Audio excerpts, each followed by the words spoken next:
Hello दोस्तों, CAIB जून 2025 exam की preparation करते हुए आपके दिमाग में कई सवाल आ रहे होंगे। कौन से ऐसे टॉपिक्स हैं, एटलीस्ट BFM जो एक डिफिकल्ट कंपोनेंट माना जाता है, उसमें जो सबसे स्कोरिंग है, ये टॉपिक्स हमें पता करने हैं। क्या ये टॉपिक्स एग्जाम से रिलेटेड अच्छा स्कोर करने के लिए इनफ है, और इन टॉपिक्स को हमें कितने डेप्थ में प्रिपेयर करना है, ये सभी कुछ हम इस वीडियो में देखेंगे with respect to the BFM paper of CAIB exam.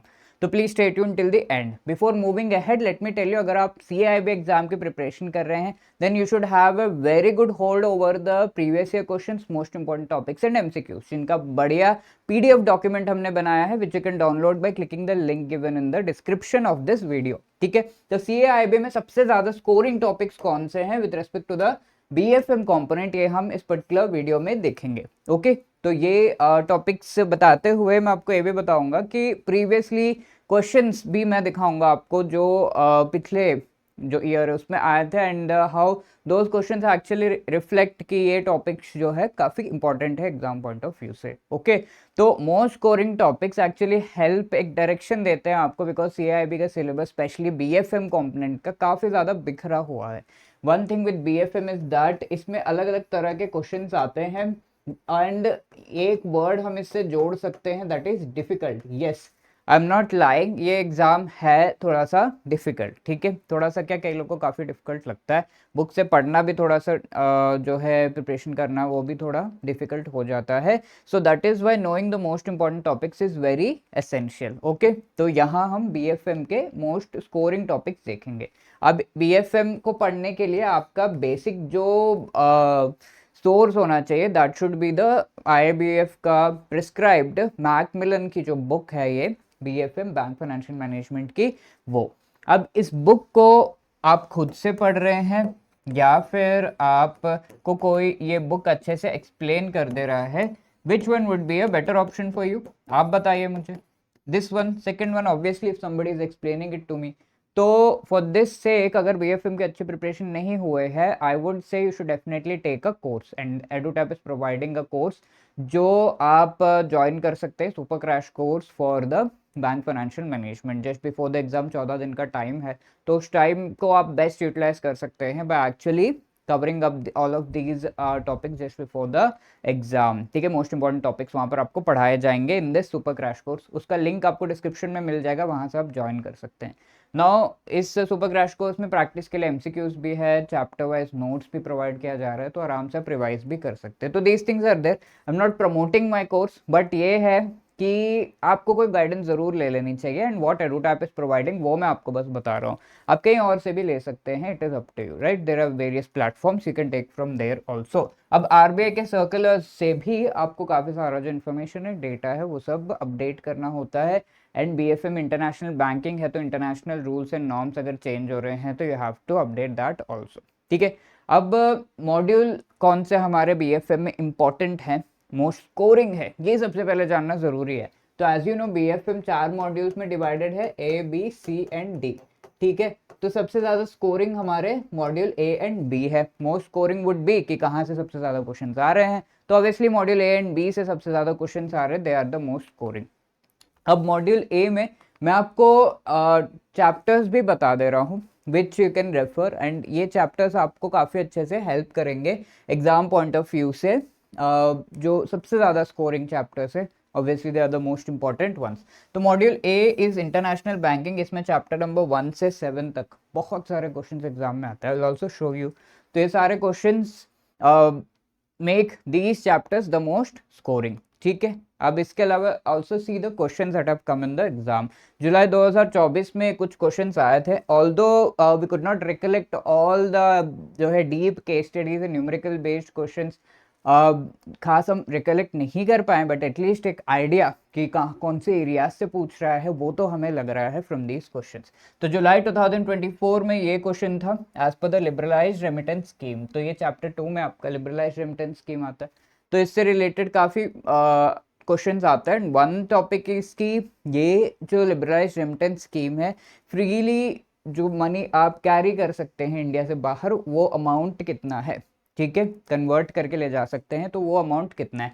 Is it $100,000, $150,000, $200,000 या $250 थाउजेंड यूएस डॉलर्स, ठीक है, 250,000 यूएस डॉलर्स। तो इनमें से the answer is 250,000 US dollars in a particular financial year you can carry this much of amount.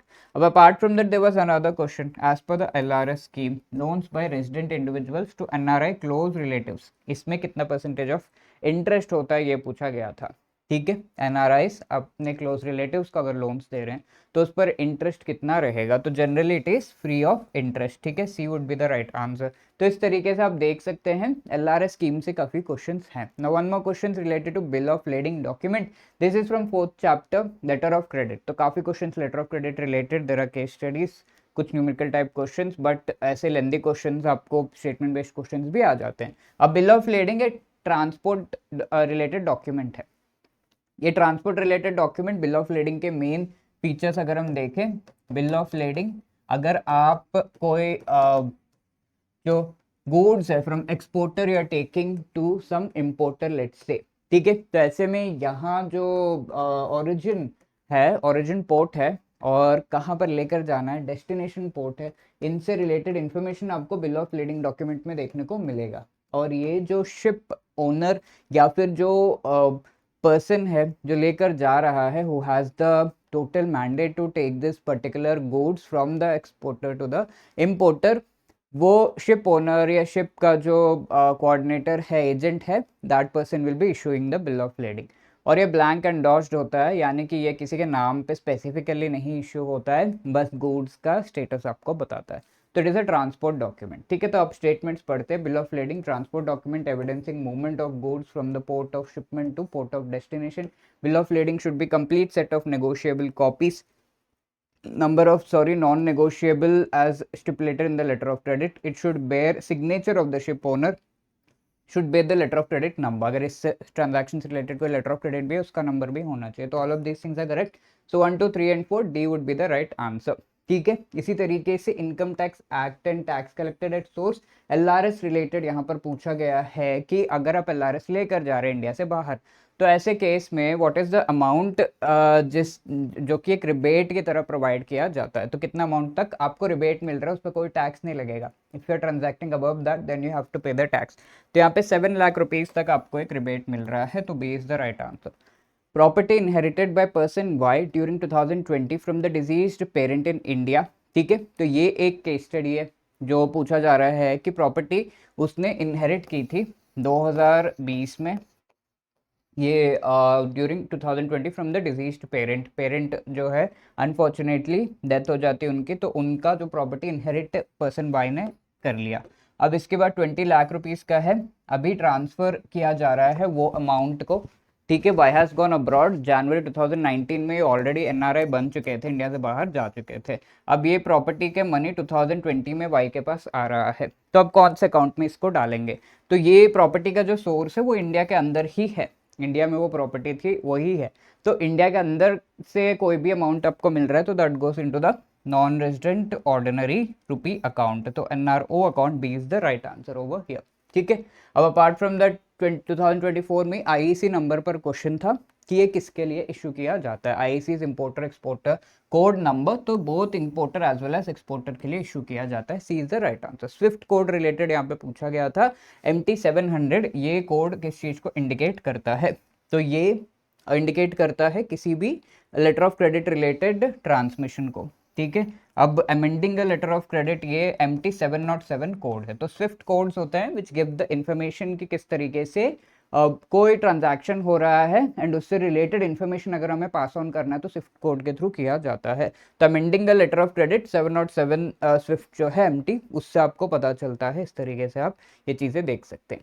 Now apart from that reporting of daily transactions, LRS scheme again यहाँ पर आप देख रहे हैं, बैंक डेली ट्रांजैक्शंस को report करते हैं। तो पहले तो ये मैनुअल टाइप का होता था, बट अब एक प्लेटफॉर्म है XBRL प्लेटफॉर्म, इसके ऊपर ये रिपोर्ट होता है, ठीक है। फॉरेन अगर आप इन्वेस्टमेंट्स या फिर इंडिया में फॉरेन इन्वेस्टमेंट्स आ रहे हैं तो उससे रिलेटेड रिपोर्टिंग फर्म्स प्लेटफॉर्म या फर्म्स पोर्टल पे होता है, ठीक है। तो ये चीज़ है। अब apart so A should be the right answer. International इनको टर्म्स 2020 बायर एंड सेलर से रिलेटेड ये इनको टर्म्स का है, तो ये मैं सारे प्रीवियस क्वेश्चन इजीली बता रहा हूँ ताकि आपको टॉपिक्स का आइडिया लग जाए। When I am discussing the topics आप रिलेट कर पाओ कि हाँ सही में टॉपिक्स पूछे गए हैं। International commercial terms, Incoterms 2020 can be classified into dash types, ठीक है। तो इनका terms are the buyer and seller. Let's say कोई सेलर है इंडिया से एक्सपोर्ट कर रहा है गुड्स को, तो वो क्या क्या पेमेंट्स करेगा, यहाँ से गुड्स को, लेट्स से सेलर का फैक्ट्री है, वहाँ से गुड्स को ले जाया जा रहा है to a particular place,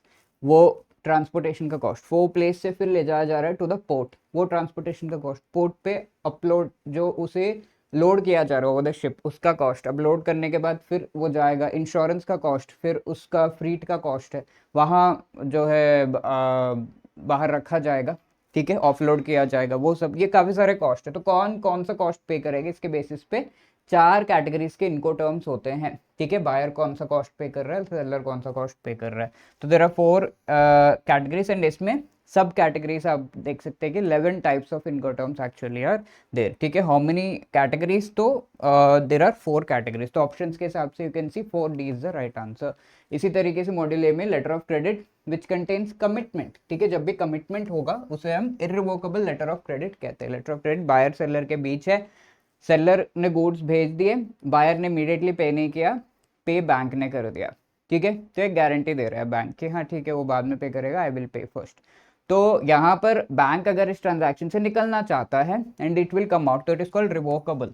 otherwise irrevocable letter of credit is जहाँ पर बैंक या कोई भी पार्टी इस ट्रांजैक्शन से यूनिलेटरली बाहर नहीं निकल सकता। तो there is a commitment. Under which among the following initiative of export EXIM bank का कौन सा इनिशिएटिव है जिसमें रुपी लोन्स प्रोवाइड किया जा रहा है for implementing standard vendor development plans. तो द आंसर यहाँ पर पढ़ के आपको पता चल रहा है the export vendor development lending programme D, ठीक है। तो इस तरीके से आपके सारे ऑप्शन है। ब्लॉकचेन रिलेटेड 10th चैप्टर में से ये क्वेश्चन है कि फिनटेक में किस तरीके के करेक्ट एप्लीकेशंस है। System of recording information in a way that makes it difficult or impossible to change, hack or cheat the system. It is a digital ledger of transactions that is duplicated and distributed across the entire network. तो blockchain में होता क्या है, आपका information block के form में store हो जाता है और आप कोई भी चेंजेस इस ब्लॉक में नहीं कर सकते। फाइनेंशियल जो भी इंफॉर्मेशन है कोई भी चेंज करोगे तो बाकी सारे ब्लॉक्स को पता चलता है। तो डिसेंट्रलाइज्ड मैनर में आप ये चीज़ें करते हैं तो सेफ रहता है, चेंजेस जल्दी नहीं किए जा सकते, साइबर अटैक्स जल्दी रिलेटिवली लो होते हैं इसमें, ठीक है। तो तीनों ही स्टेटमेंट सही है। Recording information in a way that makes it difficult और impossible to change. Digital ledger of transaction से डुप्लीकेट होता है ये, ठीक है। ये ब्लॉक का इन्फॉर्मेशन इसमें, ये ब्लॉक का इसमें, ऐसे ऐसे करके पूरा इन्फॉर्मेशन कुछ भी चेंज सब में रिफ्लेक्ट करेगा, तो उस तरीके से। तो obviously D is the right answer.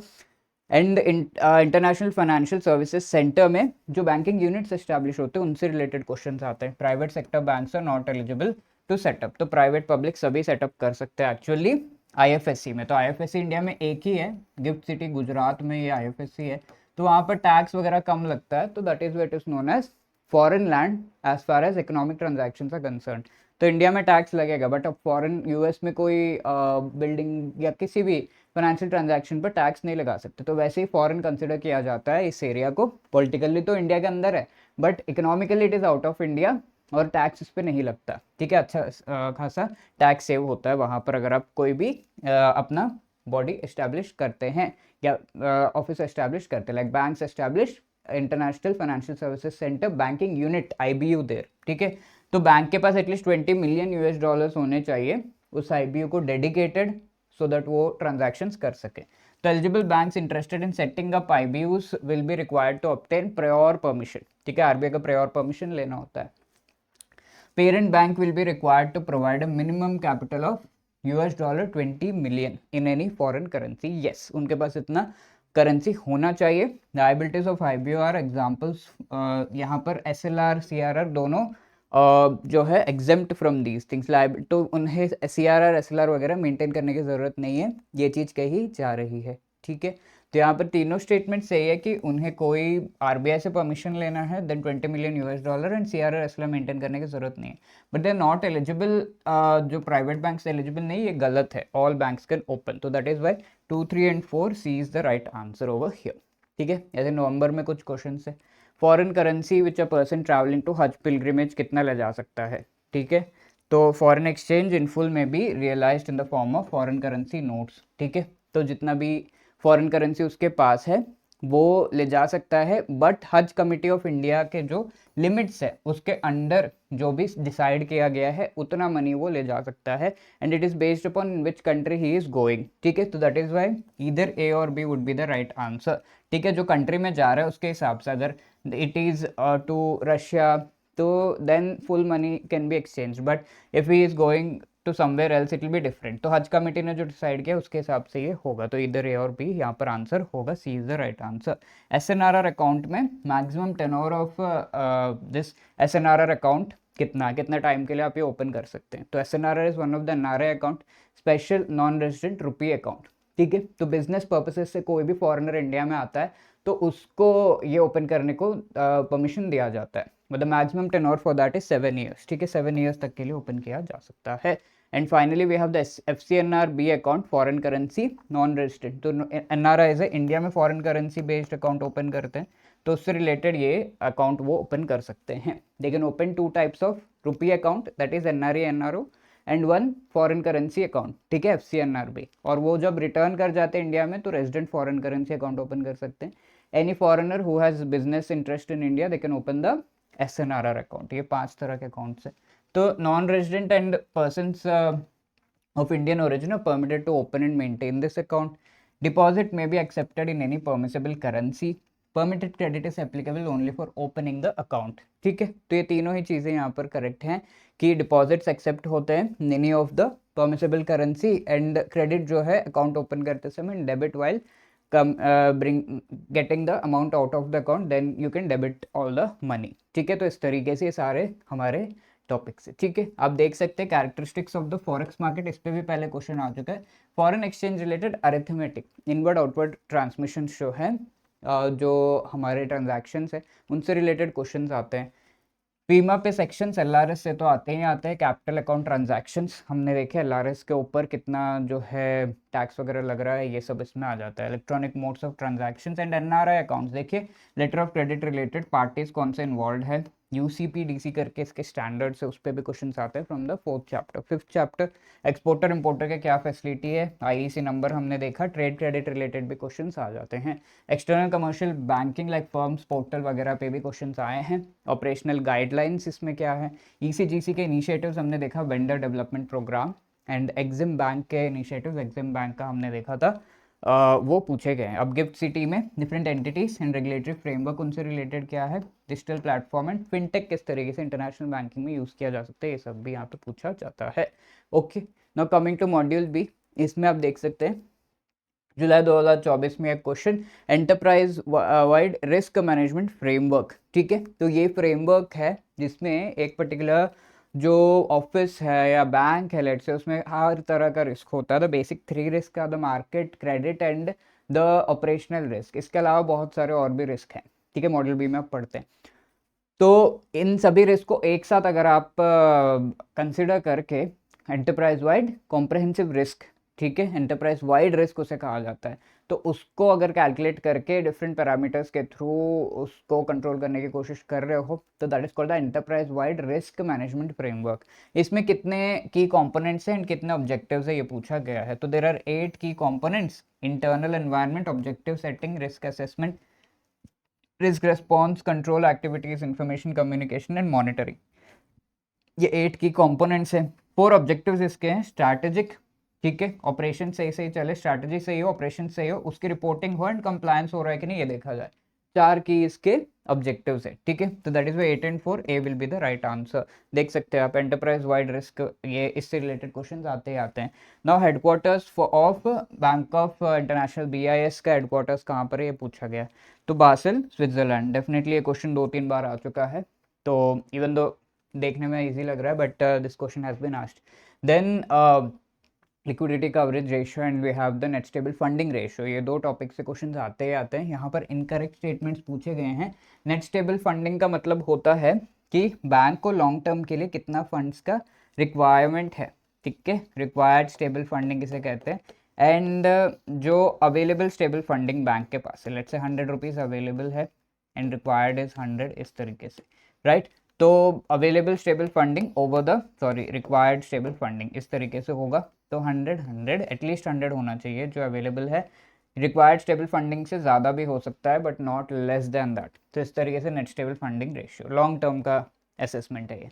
Objective of this is to ensure that banks maintain a stable funding profile in relation to the composition of their assets and off-balance sheet activities. Yes, it is determined as percentage of total demand and time liabilities of the bank. ठीक है, available stable funding based upon what are the demand and time liabilities उस पर based होता है। And NSFR increases over reliance on the short term wholesale funding. ठीक है, तो actually यहाँ पर obviously we can say incorrect statements short term wholesale funding, short term नहीं है, लॉन्ग टर्म रिलेटेड है तो इनकरेक्ट है। Total demand and time liabilities पे ज़्यादातर ये डिपेंड नहीं करता। The available stable funding the parameters are totally different कि कहाँ कहाँ से आपको ये फंडिंग प्रोवाइड हो रहा है। आपने कोई गवर्नमेंट सिक्योरिटी ले रखा है या कॉर्पोरेट बॉन्ड आपके पास, इस तरीके से इन चीज़ों पे। So B 2 and 3 only would be the right answer which are incorrect statement. तो NSFR पे question, counter cyclical capital buffer पे क्वेश्चन कि जब भी कोई बैंक का अच्छा टाइम होता है तो bank should save money, then बुरा टाइम होता है तो उसे यूज़ करना चाहिए। तो इस तरीके से जो मनी सेव किया गया है वो कितना होना चाहिए, कितना percentage of the risk weighted assets it should be. ठीक है, तो that is what is counter cyclical capital buffer. तो जनरली 0 to 2.5% तक होता है ये, एंड 9% आपका जो इंडिया में tier 1 plus tier 2 capital maintenance होता है as per the first pillar of the Basel norms. ठीक है, कैपिटल मेंटेनेंस कैपिटल कैलकुलेशन से रिलेटेड फर्स्ट पिलर है बासिल नॉर्म का। तो उसमें ये आपका पूरा टोटल जो tier 1 tier 2 as well as counter cyclical capital buffer maintenance से रिलेटेड ये सारी बात है। It requires banks to build up buffer of capital in good times and flow of credit to the really needy sector in difficult times. ठीक है, obviously credit to GDP gap shall be main indicator in this. Yes, credit to GDP gap जो है इसके basis पर ये किया जाता है कि GDP कितना है एंड उसके बेसिस पर क्रेडिट कितना अवेलेबल है and what the bank can do. क्योंकि क्रेडिट अवेलेबल नहीं है तो बैंक को खुद से सेव करना है ये चीज़। ठीक है, the amount of CCCB 0 to 2.5% of the total risk weighted assets होता है। Yes obviously, so 1, 2 and 3 all are correct, D should be the right answer. Basel पे बहुत क्वेश्चन है, not one of the things included in the one of the risk included in the definition of operational risk. Operational risk यानी दो main चीज़ें, कोई person या कोई process की कमी की वजह से कोई भी रिस्क अगर क्रिएट होता है that is called the operational risk. इसमें बहुत लंबा लिस्ट जो है बासिल कमेटी ने दिया हुआ है कि ये सारे जो रिस्क है वो सब ऑपरेशनल रिस्क में आते हैं, बट उनमें से दो रिस्क को एक्सक्लूड किया हुआ है क्योंकि ऑपरेशनल रिस्क बहुत वाइड है। आप समझ रहे, किसी पर्सन या प्रोसेस की कमी की वजह से तो बहुत सारे रिस्क इसमें आ जाते हैं कि पर्सन ने वांटिंगली कुछ किया या फिर उसका स्किल सेट कम है या प्रोसेस सही नहीं है, प्रोसेस की जो मॉडल है वो सही नहीं है, ये सारी चीज़ें आ जाती है। But two risk are not there, one is the strategic risk, ठीक है, इसकी स्ट्रैटेजी सही नहीं थी, and other is the reputational risk. ठीक है, ये दो रिस्क आपके standard definition of operational risk में नहीं आते हैं। रेप्यूटेशनल रिस्क, इसकी रेप्यूटेशन ही डाउन होते जा रही है बिकॉज ऑफ सम रीजन। तो that these two risk are not there in the official definition of the operational risk given by BCBS। तो C is the right answer. Market risk को हम price risk भी कहते हैं, because market risk मतलब अगर bank ने कोई इन्वेस्टमेंट कर रखा है तो उस पर बैंक को कितना प्रॉफिट में कमी या लॉस हो रहा है, इस चीज़ को असेस करते हैं। तो that is the price. Interest mainly interest rate के वेरिएशन से, तो दैट इज बी। ठीक है, तो इस तरीके से अगर हम देखें मॉड्यूल बी में इंपॉर्टेंट जो चैप्टर्स आपके हो जाते हैं 13, 14 रिस्क रिलेटेड, अभी काफ़ी क्वेश्चन हमने देखे। तो मेनली चैप्टर 13 अगर आप पढ़ेंगे तो इसके पहले वाला और इसके बाद वाला का आपके लिए इजी हो जाता है। And Basil 3 framework liquidity standards जो LCR एंड NSFR के बारे में मैंने आपको बताया, इनसे काफ़ी क्वेश्चन आते हैं। इफ़ पॉसिबल मॉड्यूल भी पूरा ही पढ़ लीजिए, बट मैं आपको मोस्ट स्कोरिंग टॉपिक्स बताने आया हूँ, तो चैप्टर्स बता दिए, अब उसमें से टॉपिक्स क्या हो सकते हैं। Risk, risk management, risk identification and basic risk के डेफिनेशन चैप्टर 12 में काफ़ी इंपॉर्टेंट है। इसके ऊपर सिचुएशंस दे देते हैं and they ask you which type of risk it is. Basil 3 accords bar bar exam में आता है, उसमें कौन कौन से पिलर्स हैं और उस पिलर ईच पिलर में क्या क्या चीज़ है। Market risk identification, risk measurement and risk reporting, ये भी मार्केट रिस्क में आ जाता है। क्रेडिट रिस्क में measurement and management of the credit risk. Then apart from that integrated risk management, operational risk management वगैरह, liquidity risk management, need and importance क्या है इसकी, liquidity coverage ratio, net stable funding ratio, ये सारे topics हमने अभी देखे। Moving to module C, CND थोड़ा ईजी है साइड पे, बट फिर भी कुछ टॉपिक्स आपके बार बार एग्जाम में आ जाते हैं। CRR कैलकुलेशन से रिलेटेड यहाँ पर दिया हुआ है, if the net demand and time liability at the end of preceding fortnight is this much, ठीक है। तो आपको यहाँ पर दे दिया गया है 1 लाख करोड़ रुपीस जो है आपका डिमांड एंड टाइम लायबिलिटी से। तो CRR can be calculated with the percentage. तो उस टाइम पे जब ये क्वेश्चन आया था 4.5% जो है CRR का वैल्यू था, ठीक है, cash reserve ratio. This has changed, so उस टाइम पे the answer is multiply this value with 4.5, you'll be getting 4,500 crore. So C is the right answer.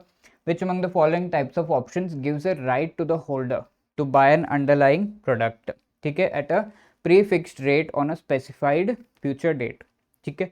तो जब भी एक बाइंग एंड सेलिंग इन्होंने कॉन्ट्रैक्ट किया $1 एट 80 रुपीज़ पे contract कर लिया कि I will this person or will buy it buy the dollars and D will sell the dollars, ठीक है। तो ऐसे आर बाइंग से रिलेटेड अगर वो एक ऑप्शन लेते हैं कि भाई मुझे बाइंग से रिलेटेड ऑप्शन चाहिए कि ये डील में से खरीदूं, या फिर अगर मार्केट में मुझे कम में मिल रहा है 75 में, so I buy from the market, I need an option, that is called the call option.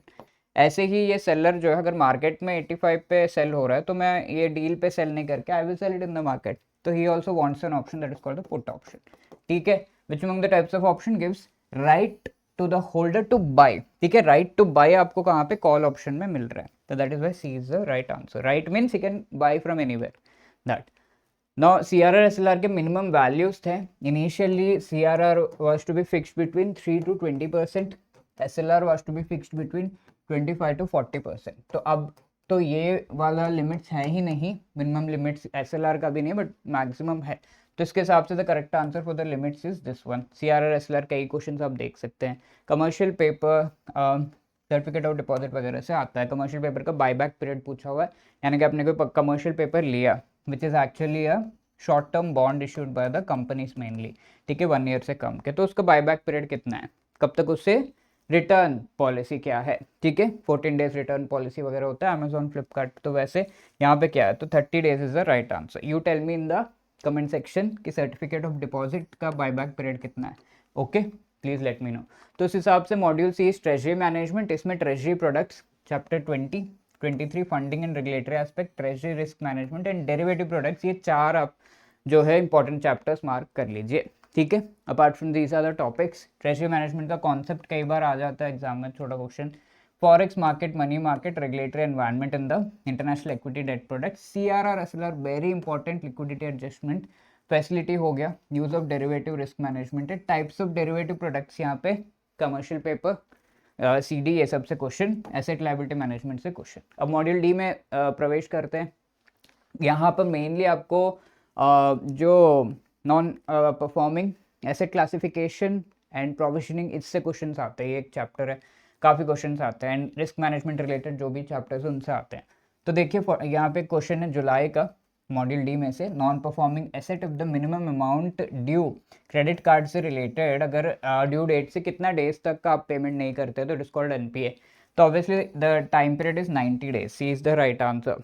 अब यहाँ पर प्रोविजनिंग कवरेज रेशियो से रिलेटेड पूछा गया कि BCBS ने कितना फिक्स किया है कि आपके जो रिस्क वेटेड एसेट्स वगैरह कितने हैं उसके बेसिस पर आपने कितना अमाउंट प्रोविजन किया है उसके सामने। तो अराउंड इसका वैल्यू BCBS ने 70% तक रखने के लिए कहा है, तो 70% C is the right answer. Similarly accelerated provisioning, ठीक है, तो जो भी प्रोविजनिंग आप कर रहे हैं यानी कि आपका कहीं ना कहीं रिस्क वेटेड एसेट्स है, उससे related you have to maintain some amount of money, that's 100 rupees. आपके जो एसेट्स हैं वो रिस्की एसेट्स हैं 100 रुपीज़ के, तो इसके सामने हैव टू मेंटेन समथिंग 9% या जो भी है 9 रुपीज़। तो ये परसेंटेज कितना है, कितने रिस्क वेटेड एसेट्स है, इसका आपको इन्फॉर्मेशन जो है पास ऑन करना होता है CRA-LC को। तो आपने इन्फॉर्मेशन पास ऑन नहीं किया तो you have to maintain extra amount, extra percentage of this capital. तो वो कितना होगा इन केस आपका एसेट जो है सब स्टैंडर्ड एसेट हो गया है, सिक्योर्ड फॉर्म में है एंड अप टू 6 मंथ्स ये चीज़ है, ठीक है, सब स्टैंडर्ड एसेट सिक्योर्ड फॉर्म में up to 6 months the provisioning normal provisioning इसमें 15% है, और अगर इन्फॉर्म नहीं भी किया फिर भी कोई एक्स्ट्रा चार्ज नहीं है, कोई चेंजेस नहीं है, तो 15% ही इसका अमाउंट रहेगा. But apart from that 6 months to 1 year time period है, 15 है नॉर्मल, तो 25 you have to maintain. But apart from that substandard unsecured है, 6 मंथ्स तक है, 25 है नॉर्मल, तो 25 you have to maintain. 20 infrastructure loans के लिए तो 25 you have to maintain accelerated provisioning में. ठीक है. अब the best method to assess the profit for making investment in a business, किसी भी बिजनेस में प्रॉफिट किस पर्टिकुलर मेथड से आप एसेस कर सकते हैं. तो there are 3 basic methods. Return on assets पहला मेथड है, आपने कोई एसेट रखा हुआ है उस पर आपको रिटर्न कितना मिल रहा है, बट यहाँ पर कहीं भी रिस्क का कैलकुलेशन नहीं कर रहे हैं हम, सिर्फ रिटर्न देख रहे हैं कितना है. Second, return on equity, asset पे रिटर्न आता है, इक्विटी पे आता है. इक्विटी में भी वी आर नॉट कैलकुलेटिंग की रिस्क क्या है. So the best method is actually risk adjusted return on capital method. ठीक है, जो भी कैपिटल जहाँ भी इक्विटी में लगाओ, एसेट्स में लगाओ, वो कैपिटल पे रिटर्न कितना आ रहा है based upon the risk adjustment. ठीक है, तो रिस्क एडजस्ट करके, रिस्क एडजस्टेड परफॉर्मेंस मेजर्स इसे कहते हैं, तो रिस्क का एडजस्टमेंट करके देन यू आर कैलकुलेटिंग. देखने में तो 2 इन्वेस्टमेंट आपको सेम लग रहे हैं, सेम रिटर्न दे रहे हैं, बट एक इन्वेस्टमेंट बहुत ज़्यादा वोलेटाइल था, तो दैट इज रिस्की है इन्वेस्टमेंट, तो वो चीज़ एसेस हो जाती है इसमें through various methods called volatility and all. ठीक है, तो उससे एसेस करके risk adjusted return on capital calculate करेंगे, तो that is the best way to assess the profit in a business. Same ditto question आया था नवंबर 2024 रिसेंट पेपर में. Again accelerated provisioning with respect to 6 months time period का NPA के बारे में पूछा जा रहा है. ठीक है, तो यहाँ पर अगर आप देखो तो नॉर्मल जो सबस्टैंडर्ड अनसिक्योर्ड एसेट का पूछा जा रहा है, तो सबस्टैंडर्ड अनसिक्योर्ड एसेट का 6 मंथ तक का 25 है, तो इट विल रिमेन 25. ठीक है, तो 25% इज द राइट आंसर. तो इस तरीके से you can see the main important chapters 26 हो गए, 28 बहुत इंपॉर्टेंट, इससे तो 2-4 क्वेश्चन एंड केस स्टडीज आती है, interest rate, risk management, RAROC, profit planning, ये सब आपके हैं. तो ये सारे टॉपिक्स हैं. Components of asset liability, this may not be that much. Pillars of Basel norm बार बार आते हैं, ये बहुत इंपॉर्टेंट जो है टॉपिक्स है. Meaning of liquidity risk, types क्या है, इंटरेस्ट रेट रिस्क के सोर्सेस, आरबीआई के गाइडलाइंस इसमें, एंड ये लास्ट वाला part risk adjusted return on capital, NaBFID, risk aggregation, capital allocation, ये सब से क्वेश्चन आता है. Okay, so these were the few topics that I wanted to tell you about, and finally I would also like to tell you कि EduTap आपके लिए बहुत ही बढ़िया कोर्स जो है लेकर आ गया है, super crash course which you can opt from. उसका लिंक आपको डिस्क्रिप्शन में मिल जाएगा. तो super crash course last minute में आपको प्रिपेयर करने में बहुत अच्छा हेल्प प्रोवाइड कर रहा है.